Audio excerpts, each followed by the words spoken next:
Assalomu alaykum hammaga, yaxshimisizlar?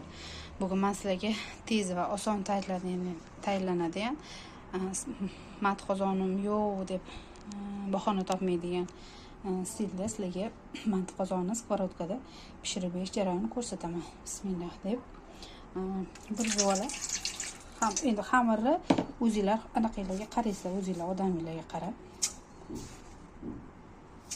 2 qoshiq yaxshilab bundoq so'zlarga qilingan suvimizni qo'shib, qattimgina qilib xamir qorib olamiz.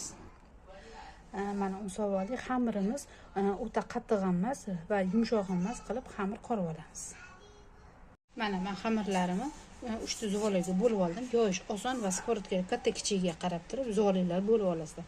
Hozir buni paketga yopib tindirib qo'yamiz. Ungacha nachinkasini tayyorlaymiz. Nachinkasiga piyoz maydalangan kartoshka, ozgina dumba yog'i, xolasizlar charvini qo'yigini qilsanglar yaxshi bo'ladi, molikini qilmanglar va go'sht. Endi ziravorlarda men kashnich maydalangan, hammasi menda va zira, bu ham maydalangan meniki. Tuz. Tapga ko'ra endi bu yog'i. Mana 2 qoshiq qo'shaman edi. Bu hozir shu holatda turib turadi, faqat xamirlarimiz yoygunimizcha. Bu orada xamirimizni yupqa qilib yoyib olamiz. Hamma biladi yoyishni.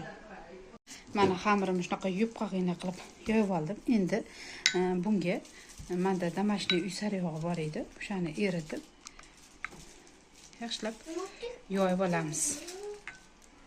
Mana men bu hamma joyini yoyib olgandan keyin men ikkita chetini o'rab turib, keyin o'ramanglar, o'rasanglar chetidagi narsalar chiqib ketmaydi. Buni hozir yaxshilab o'rab olamiz. Mana shunaqa qilib skоворodkamiz ichiga solib, qopqog'ini yopib, past olovda yog'ini qizartirib olgandan keyin bu tarafini qizartirib olamiz.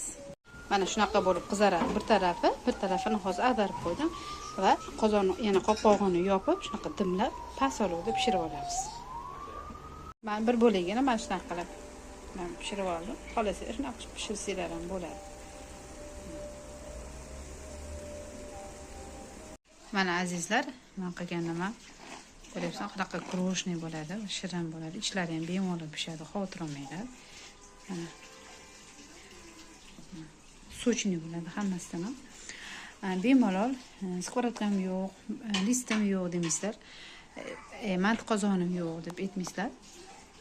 Bemalol skоворodkani o'zida bemalol pishirib olsanglar bo'ladi. Bu videolar men sizlarga manzur bo'ldi degan umiddaman.